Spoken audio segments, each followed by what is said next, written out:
The first sound was the shattering of glass, a sharp, crystalline explosion that cut through the midday hum of redemption. Dust, thick as buttermilk, billowed from the entrance of the first redemption bank, followed by a woman's scream that was choked off as quickly as it began. Caleb Merrick, his hand halfway to a bag of nails at the general store's counter, froze.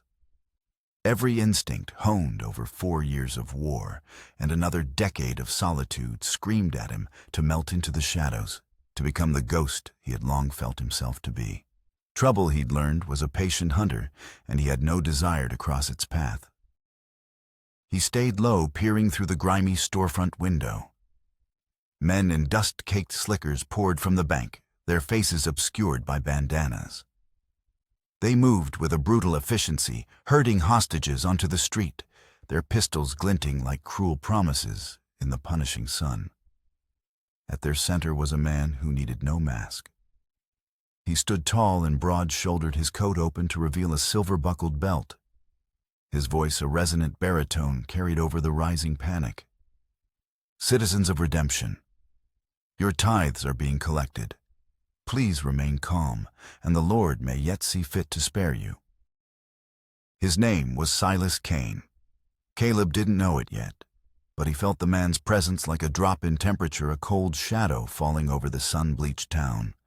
Caleb was a former Union sharpshooter, a man who understood the geometry of violence, and he saw it in the precise, unhurried way Kane directed his men.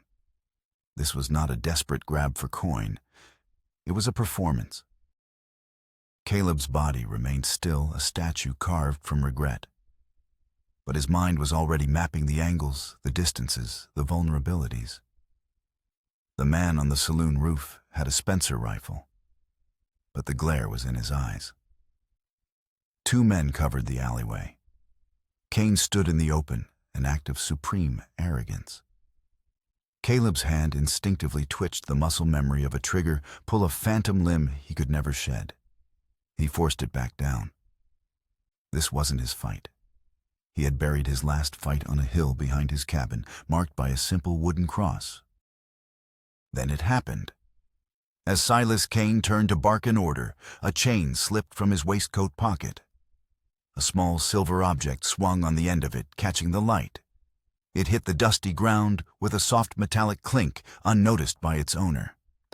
The chaos swirled around it, hoofbeats, frantic orders, the weeping of a child. But for Caleb, the world went silent. It was a locket, heart-shaped, intricately engraved with the image of a single desert rose. Caleb's breath caught in his throat, a painful, ragged thing. His vision tunneled until the locket was the only object in the universe. He knew its every line, every imperfection. He knew the satisfying click of its clasp and the cool weight of it in his palm. He had given that exact locket to his wife Sarah on the day he'd asked her to marry him.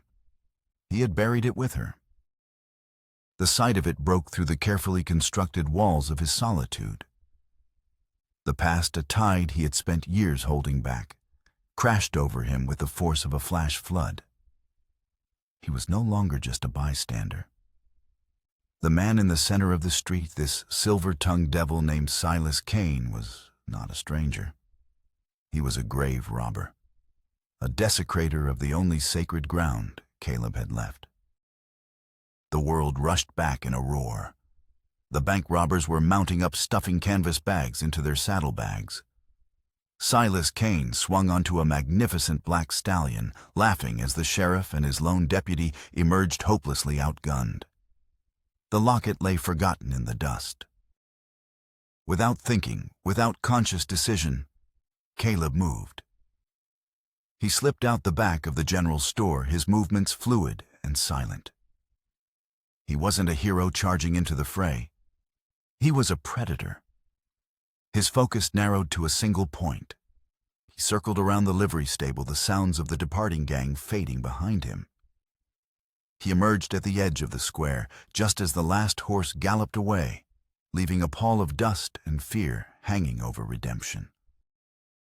He walked into the street, his boots sinking into the churned-up dirt.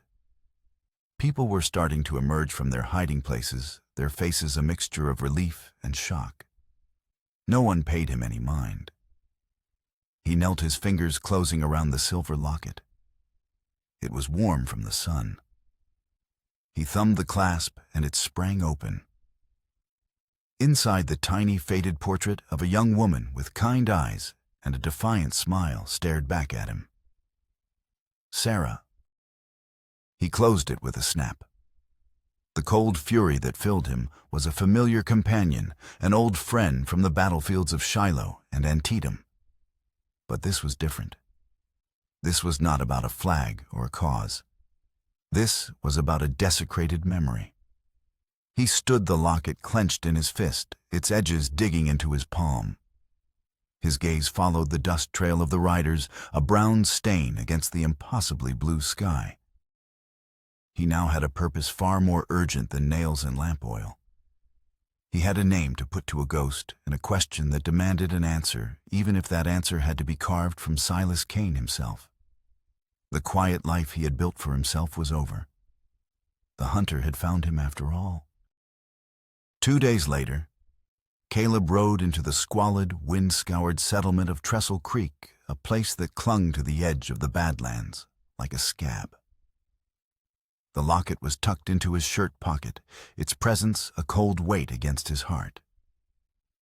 He'd followed the rumors, the hushed whispers of Silas Kane's crew, who were said to be celebrating their haul in the only saloon Trestle Creek had to offer. The town square was a tableau of despair. Near a dilapidated freight wagon, a small, grim crowd had gathered. A wooden sign, its letters painted in a rough, angry script, leaned against a wheel, forfeit by law to be claimed. Tied to the wagon's rail like livestock awaiting slaughter were 3 young women. The sight hit Caleb with a low, sickening thud. The oldest stood at the front, her chin held high, a mask of pure defiance on her dust-streaked face. Her dress was torn at the shoulder, exposing a pale strip of skin that drew the leering eyes of the men nearby. She met Caleb's gaze, and there was no plea in her eyes, only a banked fire of contempt for the world that had brought her here. The middle sister stood protectively beside the youngest, a girl who looked no more than 16, barefoot and trembling. Her eyes darted from face to face, flinching at every coarse laugh. Caleb's focus was on Silas Kane, but this was an offense against the memory of Sarah, against the very idea of decency he thought he'd left behind. The local sheriff, a man with a stained vest and defeated eyes, stood by, his thumbs hooked in his belt. "Father lost him in a card game to Kane," a man muttered nearby. "Old law says Kane can sell him to settle the debt." Kane himself was nowhere to be seen, likely holding court in the saloon.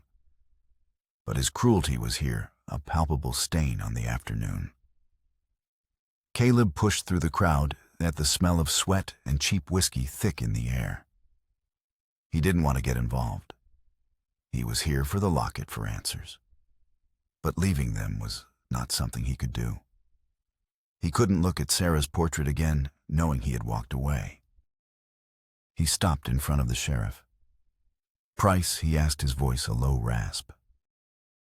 The sheriff squinted, surprised by the directness. $30. For the lot. It was nearly every cent Caleb had. He didn't hesitate. He pulled the worn leather pouch from his belt and counted out the coins onto the wagon's sideboard. Each one landed with a flat final ring that silenced the murmuring crowd. The sound was an indictment. When the last coin was down, he stepped forward, and with his knife sawed through the ropes binding the oldest sister's wrists. She flinched as his fingers brushed her skin, but didn't pull away. He moved to the others, his actions swift and impersonal. The youngest nearly fell when her rope came free, and Caleb caught her arm, steadying her. He led them toward his horse, the crowd parting before them like water. He lifted the younger 2 onto his sturdy pack mule, then turned to the oldest, who still stood on the ground, watching him with an unnerving intensity. "What's your name?" she asked, her voice raw. Caleb Merrick. She seemed to weigh the name to test its feel. She gave a single curt nod, as if it would have to do for now. He swung into his saddle and reached a hand down to her. For a long moment she just stood there, that defiant chin still high. Then her decision made, she took his hand, and he pulled her up to sit behind him. They rode out of Trestle Creek without a word, leaving the silent, staring crowd behind. The sun was beginning its slow descent, bleeding across the horizon, casting the ochre dust in shades of blood and rust. A lonely wind whispered through the skeletal remains of saguaro cacti. Behind him, Caleb could feel the tension in the young woman's body. Her hands gripped the back of his saddle, not him. He was a stranger who had paid for her, and she didn't yet know if he was a savior or just a different kind of monster. He didn't know either. He only knew that the silver locket in his pocket now felt heavier than ever, binding his fate not only to a dead woman's memory, but to the lives of 3 strangers he was leading into the vast, unforgiving wilderness. The 8 miles to his ranch stretched into an eternity of silence, broken only by the rhythmic creak of saddle leather and the soft thud of hooves on the packed earth. Caleb kept his eyes fixed on the horizon, but his senses were stretched taut, listening for the sound of pursuit that never came. He could feel the young woman behind him, Ilara, as he would later learn she was called. She sat as straight as a fence post, her very stillness a declaration of vigilance. As the last vestiges of daylight surrendered to a bruised purple twilight, she finally spoke, her voice low and carefully devoid of emotion. "Where are you taking us?" "My place." Caleb answered, his gaze unwavering. "Why?" The question was a sharp-pointed thing, demanding more than a simple answer. Caleb thought of the locket, of Sarah's smile, of the sudden, violent tearing of the veil between his past and present. He couldn't explain any of that. So he gave her the only truth that mattered in that moment, because leaving you there wasn't something I could do. He felt rather than saw her posture soften almost imperceptibly. It wasn't acceptance, but it was a beginning. They arrived under a canopy of stars so bright they seemed to crackle in the cold night air.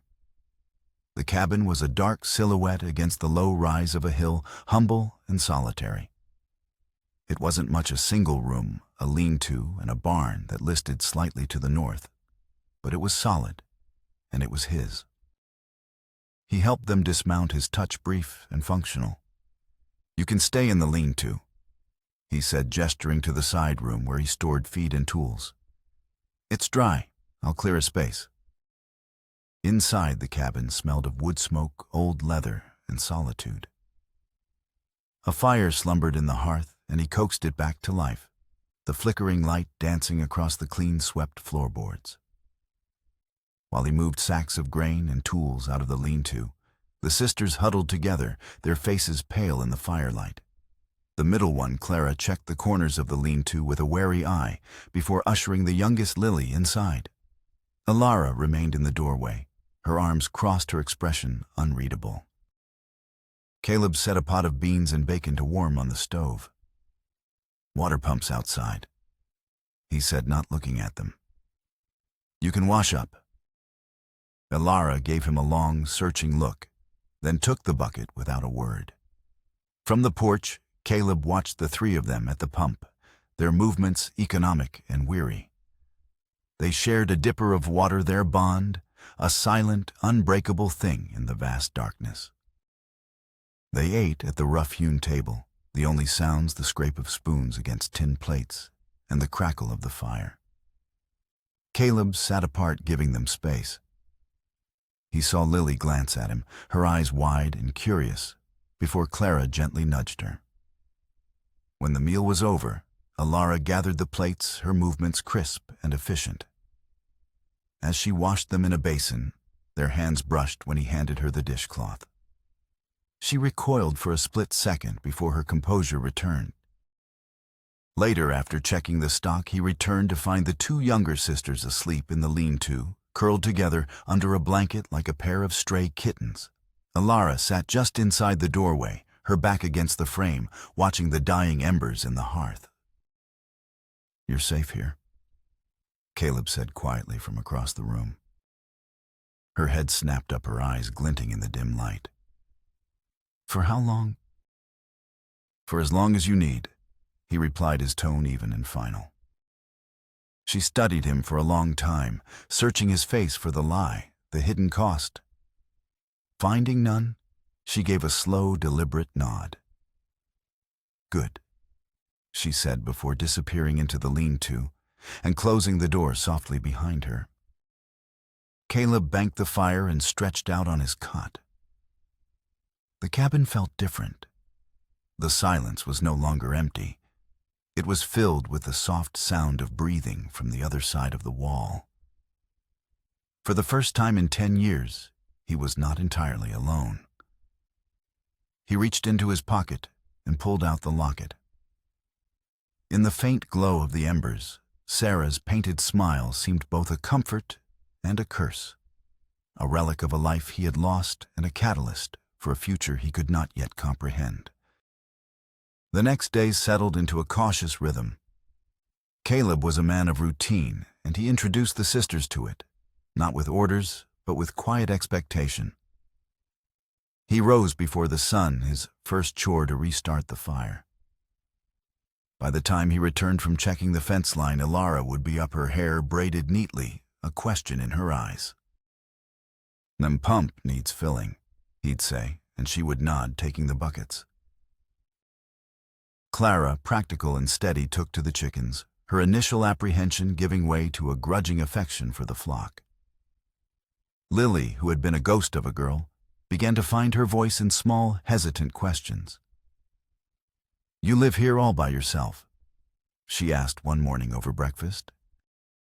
Before Ilara or Clara could shush her, Caleb answered, his voice devoid of self-pity. "I did. Had a wife. She's buried on the rise behind the barn." He said nothing more, but the simple, stark fact hung in the air, explaining the hollows in his eyes and the permanent solitude that clung to him like dust. Ilara looked down at her plate, a flicker of understanding, perhaps even respect in her expression. Caleb watched them assessing. They were not helpless. They knew the language of work. Ilara's hands, though blistered, were strong as she helped him reset a fence post, holding it steady against the force of his sledgehammer. "Good hold," he grunted, the highest praise he could offer. A faint blush rose on her cheeks, and she moved to the next post without being told. In the evenings, the cabin filled with the scent of stew and fresh bread.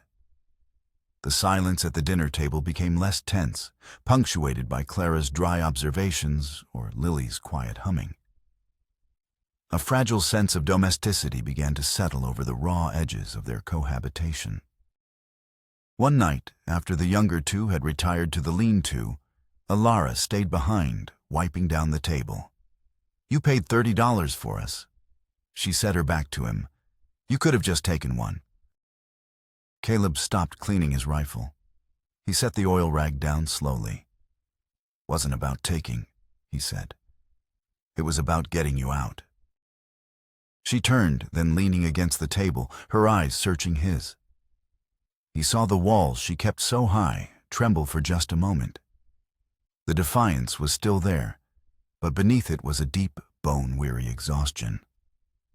A man doesn't spend $30 on strangers for no reason. "What's your price, Merrick?"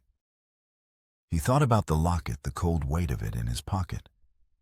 It was the reason, but not one he could share. "Let's just say I'm settling a debt of my own," he answered cryptically. His evasion should have made her more suspicious, but instead, something in her shoulders relaxed. It was as if his having a hidden motive, even a mysterious one, made more sense to her than pure altruism, which she had likely never encountered. As the days turned into a week, Caleb made quiet inquiries on his rare trips for supplies.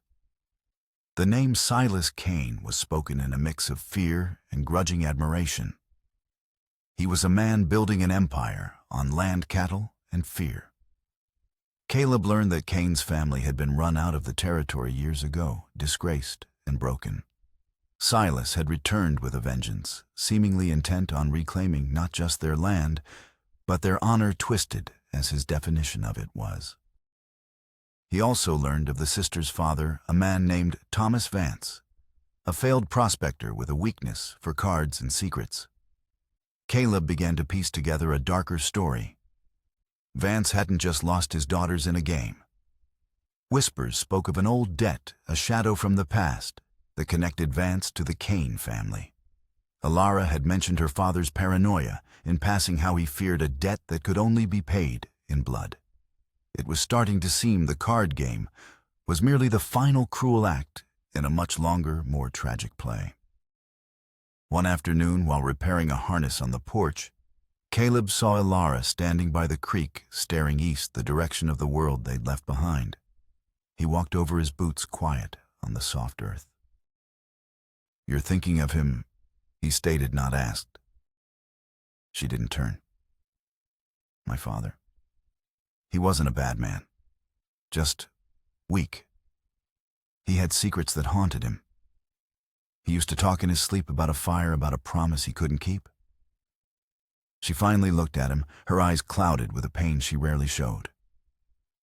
"Silas Cain didn't just win us. He collected us, like we were the final payment." Caleb's jaw feathered. The pieces were slotting into place. The locket wasn't a random theft. It was a message. Silas Cain knew who he was. This wasn't just about a bank or a debt. It was a carefully orchestrated collision of pasts.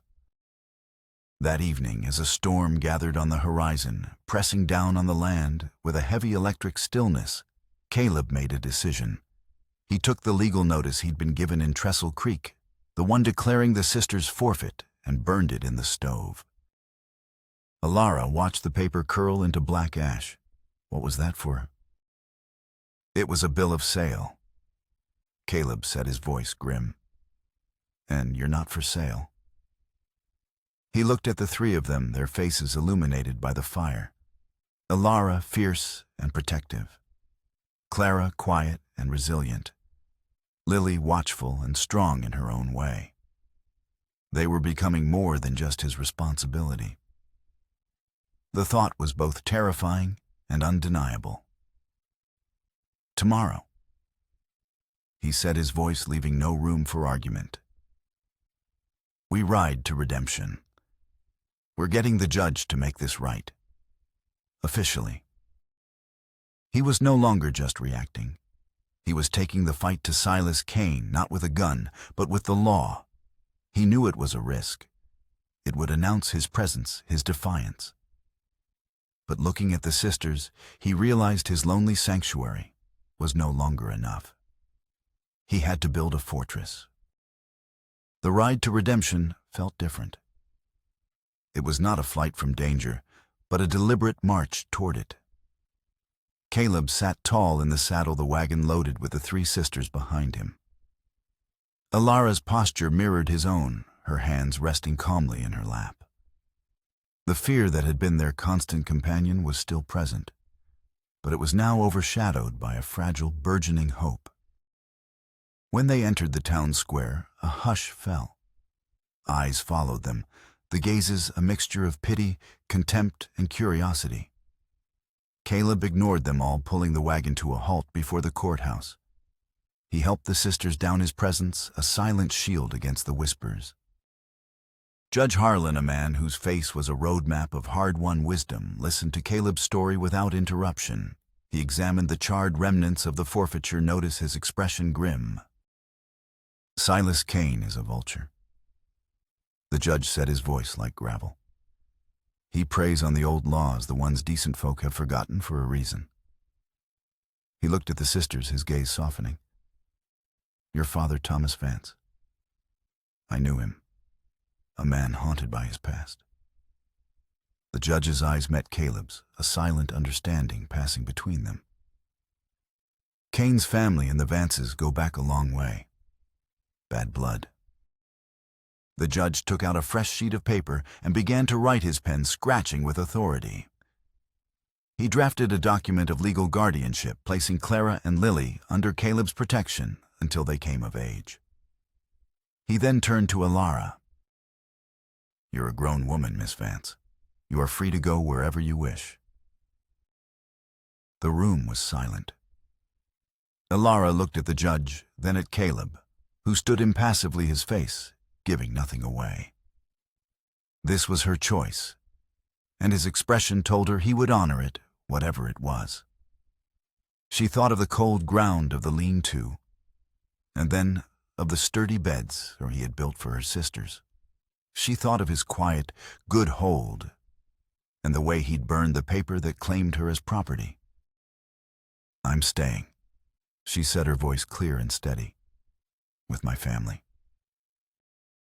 The judge nodded, a small approving smile touching his lips. He signed the final document with a flourish. Then it settled. "By the law of this territory, you four are a household. Any man who says otherwise will answer to me." As they stepped back into the sunlight, the air seemed cleaner, the sky brighter. The whispers hadn't stopped, but they no longer had the power to wound. As they were loading supplies, a man swaggered out of the saloon, one of the riders Caleb recognized from Trestle Creek. "Well, well." The man sneered, his eyes lingering on Alara. "Playing house Merrick ancient law says you take one, you marry her. You take all three, you marry all three. Or are you just—" Caleb moved faster than the man could finish his sentence. He didn't draw his gun. He simply closed the distance between them, his body a coiled spring of lethal intent. His voice was dangerously low. "The only law you need to worry about is the one that says you walk away from here right now." The man's bravado evaporated under the sheer intensity of Caleb's gaze. The sheriff appeared on the boardwalk, his hand resting on his pistol. The rider, seeing he was outmatched, spat in the dust and retreated into the saloon. The ride home was quiet, but it was a comfortable silence. When they crested the last rise and saw the cabin nestled in the valley below, a collective sigh of relief seemed to pass between them. It was no longer just Caleb's place. It was home. That night, something shifted. After Clara and Lily were asleep, Alara didn't retreat to the lean-to. She stayed by the fire, mending one of Caleb's shirts, her needle moving with a steady, rhythmic grace. "You knew there was more to it," she said, not looking up from her work. "With my father and Silas Kane." "I suspected." Caleb admitted oiling his rifle at the table. He decided to give her a piece of the truth. "Kane is looking for something. Your father was a loose end. You were leverage." "And you?" she asked, finally meeting his eyes. "Where do you fit in this?" He paused, the rifle forgotten. He looked at her at the firelight, catching the gold in her brown hair, at the strength in her hands, at the fierce loyalty in her gaze. The walls he had so carefully maintained for a decade began to crumble, not with a crash, but with a slow, quiet erosion. "I don't know yet," he said, and it was the most honest thing he had said in years. "But I'm starting to think I'm right where I'm supposed to be." He stood and walked to the hearth, standing beside her. He didn't touch her, but she could feel the heat radiating from him, a warmth that had nothing to do with the fire. She looked up at him, and the last of her defenses fell away. She saw not just a rescuer, but a man as wounded and as lonely as she was. "Thank you, Caleb," she whispered. He simply nodded, but the gesture was freighted with a new profound weight. The house was quiet, the storm on the horizon had passed for now, and within its walls 4 broken people were beginning to piece themselves together into something whole. The weeks that followed were a season of quiet growth.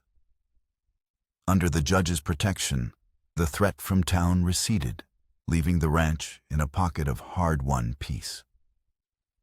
The lean-to was converted into a proper room for Clara and Lily, with the beds Caleb had built.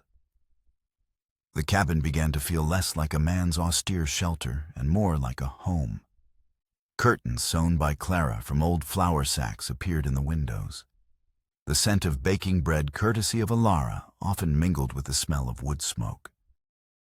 Caleb found himself changing. The rigid solitude he had cultivated for a decade began to soften at the edges.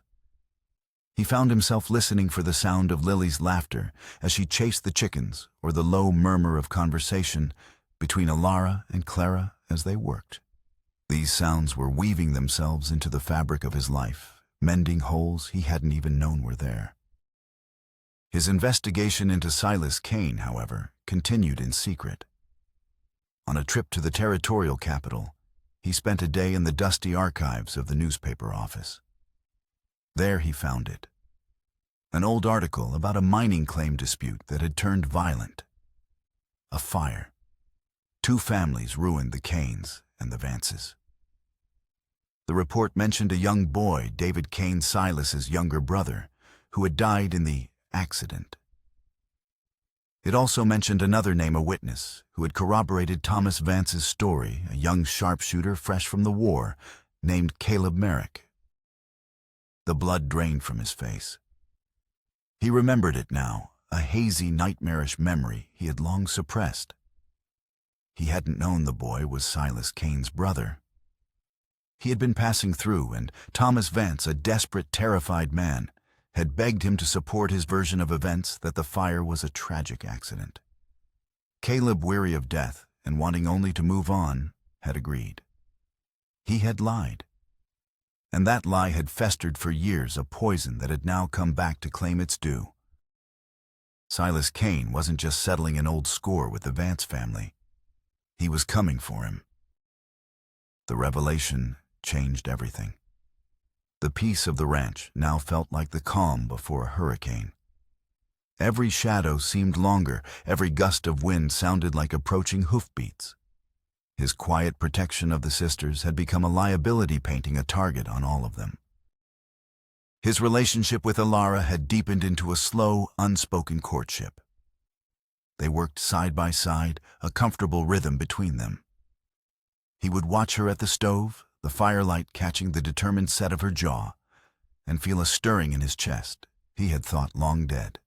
She in turn saw past his stoic exterior to the deep well of grief he carried. She saw the way his hand would sometimes drift to a faint scar on his temple, when he thought she wasn't looking, a gesture of profound, hidden pain. One evening, as a Chinook wind whispered through the cottonwoods, they stood on the porch watching the stars emerge. "You never talk about her," Alara said softly. "Your wife." Caleb's jaw tightened. Her name was Sarah. He said the word, feeling strange on his tongue after so many years of silence.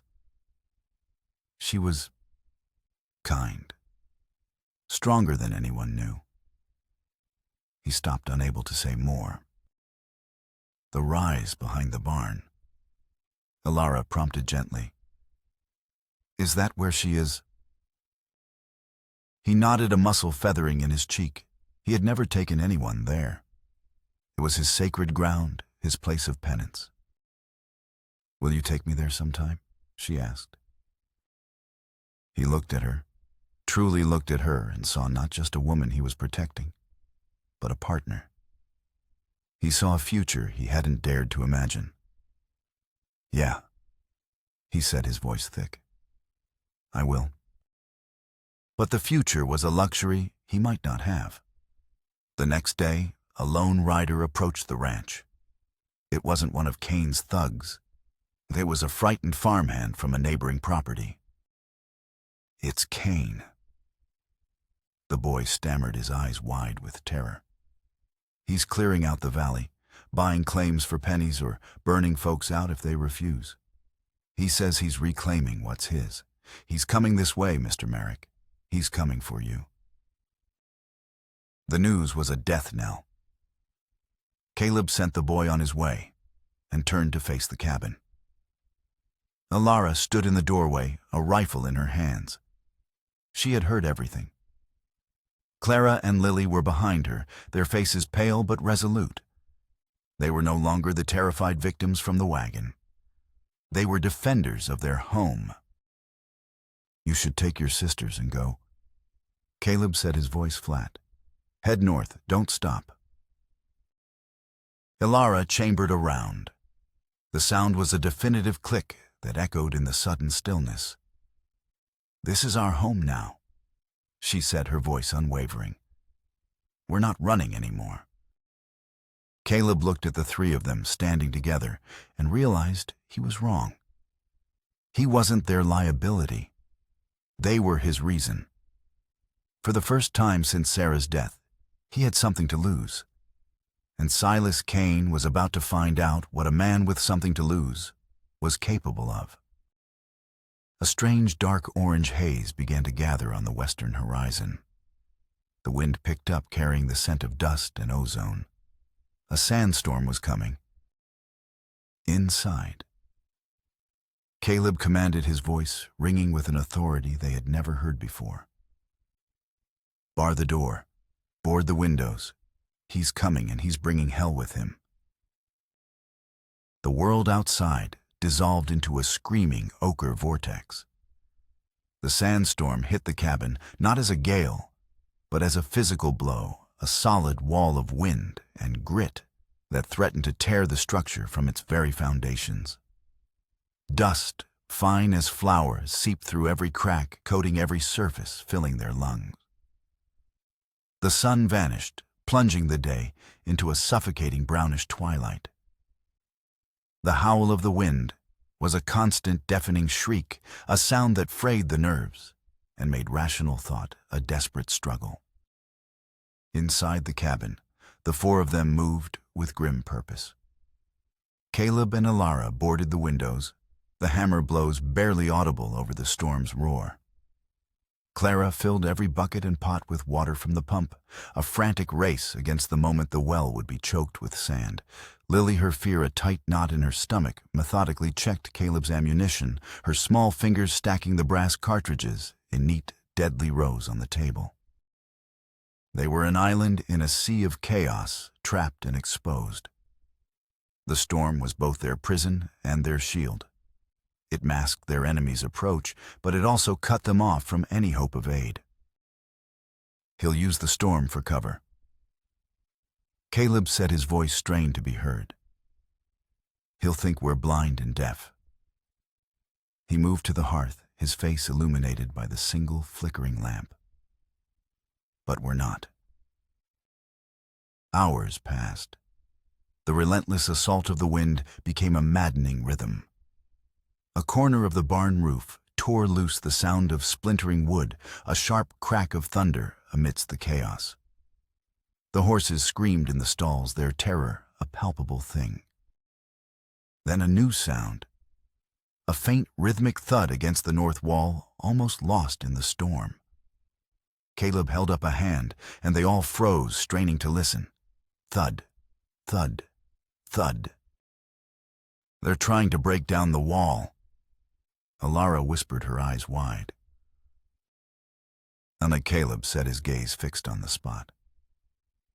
"They're making a breach, just big enough for one man at a time." It was a classic siege tactic, one he'd used himself. He grabbed his rifle. "Alara, take the shotgun. Aim for the door. Clara, you and Lily stay low behind the table. Whatever you hear, you do not move." The thudding stopped.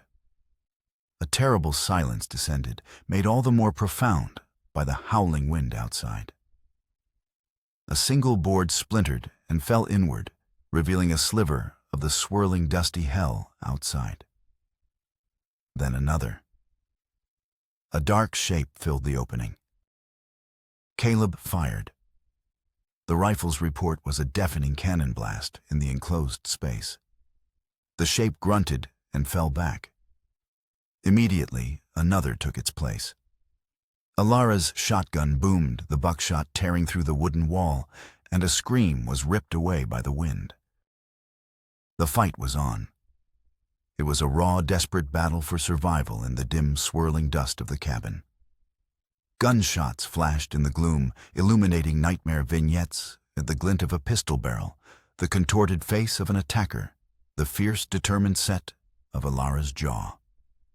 The air grew thick with the acrid smell of gunpowder and fear. They beat back the first assault, but they knew it was only a reprieve. Caleb's shoulder was bleeding from a splintered piece of wood, and their ammunition was finite. The ticking clock was no longer the storm, but the number of cartridges left on the table. There was a lull in the fighting. A voice called from the storm impossibly close. It was Silas Kane, his baritone amplified by the wind's fury.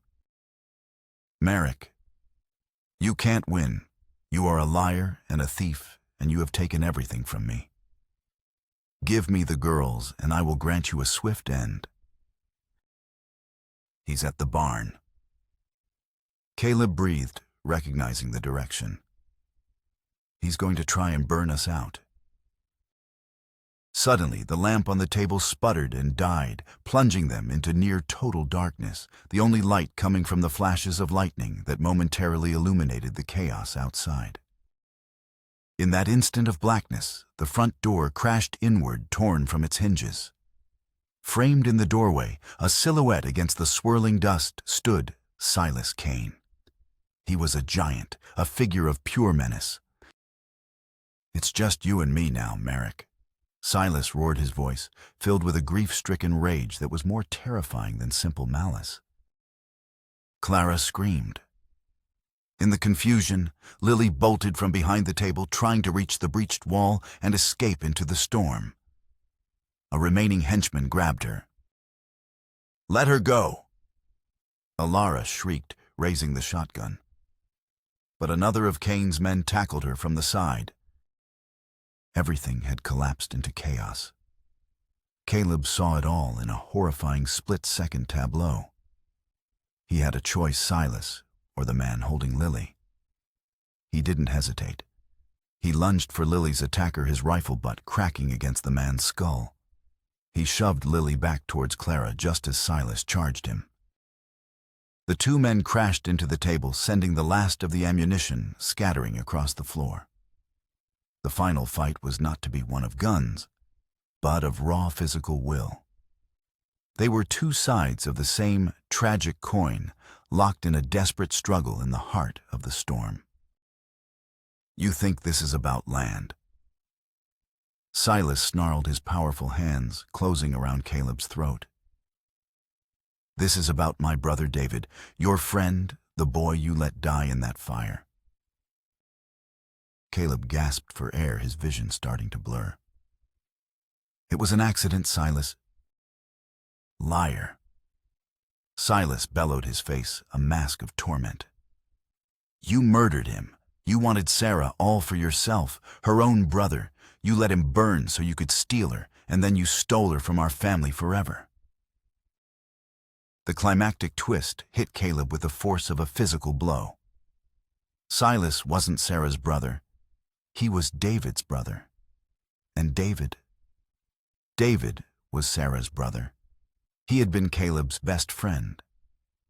The memory he had suppressed for a decade roared back to life, not of a simple fire, but of a struggle. A lantern falling Sarah's terrified scream. In his guilt and grief, he had let the details blur, accepting the simplest, most damning version of the story, that his inaction had led to his friend's death. Silas's rage gave him inhuman strength. He slammed Caleb against the wall, the impact knocking the air from his lungs. "I'm sending you to hell to apologize to him personally." Caleb's fingers scrambled against the floorboards, searching for anything, a weapon, a chance. His hand closed around the cool, smooth metal of the silver locket which had fallen from his pocket in the struggle. With the last of his strength, he drove his thumb into the locket's clasp. It sprang open. He shoved it into Silas's face. "Look," he choked out. "Look at her." Silas flinched, his eyes momentarily drawn to the tiny portrait. In that split second of hesitation, his grip loosened. It was the only opening Caleb needed. He twisted, driving his knee into Silas's gut and breaking the hold. He scrambled back, gasping for breath, as Alara, having fought off her own attacker, brought the stock of the shotgun down hard on the back of Silas's head. Silas staggered, dazed, but not down. He turned his furious gaze on Alara, a new target for his rage. He lunged for her. But Caleb was there first. He grabbed a heavy iron skillet from the hearth and swung it with all the force of his desperation and grief. The impact was a sickening crunch of metal against bone. Silas Kane fell to the floor and did not move again. The silence that followed was absolute. The storm still raged outside, but inside the cabin the only sound was the ragged, desperate breathing of 4 survivors. They were wounded, terrified, and utterly exhausted, but they were alive. Together. As the first light of dawn filtered through the swirling dust, the storm began to break. The wind's demonic shriek softened to a mournful sigh, and the world outside the shattered cabin slowly rematerialized. The landscape was alien, scoured and reshaped by the storm's fury. Inside the scene was one of quiet devastation. Caleb sat on the floor, his back against the wall, methodically cleaning and binding a deep gash on Alara's arm. She winced, but held still, her eyes never leaving his face. Across the room, Clara held a trembling Lily, humming a soft, tuneless melody that was more about comfort than music. The bodies of Silas Kane and his men lay where they had fallen, stark reminders of the battle that had been fought and won. The immediate aftermath was a blur of necessary actions. They dragged the bodies out into the yard, covering them with a canvas tarp. They righted the table, swept up the spent cartridges, and patched the broken door as best they could. They worked in near silence, their shared trauma a bond stronger than any words. Every shared glance, every steadying hand on a shoulder spoke volumes. They had faced hell together and emerged on the other side, forged into something new and unbreakable in the crucible of the fight. Late in the morning, the sheriff and 2 deputies arrived, drawn by the eerie silence at the end of the storm-ravaged road. They took in the scene, the bodies, the damaged cabin, the exhausted but defiant faces of its inhabitants, and listened as Caleb gave a clipped, factual account of the siege. The sheriff, seeing the signed document from Judge Harlan tacked to the wall, nodded grimly. Self-defense. He declared, his voice leaving no room for argument. Kane pushed his luck too far this time. He and his men took the bodies and departed, leaving the 4 of them alone once more in the quiet aftermath. With the immediate danger gone, a profound exhaustion settled over them. That afternoon, while the sisters slept a deep, healing sleep, Caleb walked through the quiet cabin. His eyes fell on a small wooden box tucked away on the highest shelf of a cupboard, a box he hadn't touched in 10 years. Sarah's box. His hands shaking slightly, he took it down. Inside were her treasured possessions, a pressed desert flower, a few ribbons, and a small stack of letters tied with a faded blue string. They were her letters to him, the ones he'd sent back from the war. Underneath them, however, was one he had never seen, its envelope addressed simply to "My Caleb." He sat at the table, the afternoon sun slanting through the dusty air, and read. Sarah's elegant script painted a truth far more terrible and tragic than he had ever imagined. "My dearest Caleb," she wrote, "if you are reading this, it means I am gone, and the secret has become too heavy for you to bear alone. You must know the truth of that night. David, my brother, was not the friend you knew. He was possessive and cruel when no one was looking. He saw me not as a sister, but as a possession. When you asked for my hand, he became enraged. He said if he could not have me, no one would. That night of the fire, he cornered me in the barn. He was not himself. He tried to force himself on me. I fought back. I grabbed the lantern to defend myself, and in the struggle it fell. The fire, it was so fast. He was trapped. I tried to save him, Caleb, I truly did. But it was too late. When you found me, I let you believe it was a simple accident. You took that guilt upon yourself to protect me, to save my name. You have carried a burden that was never yours to carry. It was not your fault. It was an act of self-defense. My self-defense, please, my love, please. Forgive yourself. Live. Find happiness again. It is all I have ever wanted for you. Caleb read the letter 3 times, and the words blurring through a sudden film of tears.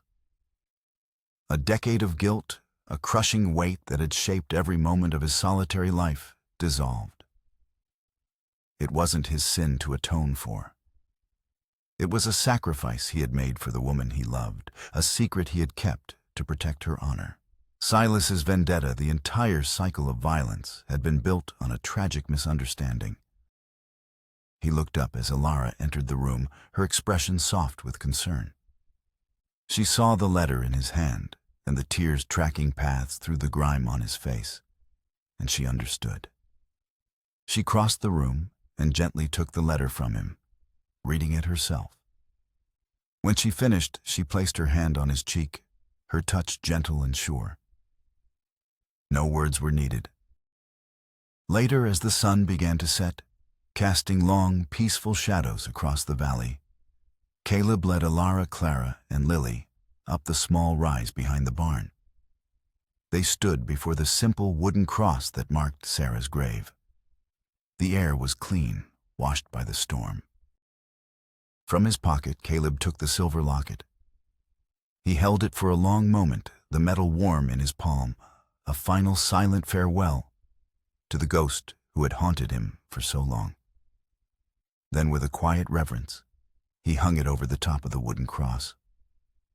It glinted in the fading light, a symbol of a past finally laid to rest. He didn't need to say anything to Alara. As he turned from the grave, she was there, and the look that passed between them was a promise of a future built not on shared grief, but on shared survival, and a love that had grown resilient and strong in the harshest of soils. He put his arms around her, and Clara and Lily moved to stand with them. The 4 of them stood together on that hill, a new family looking out as the first stars appeared in the twilight sky.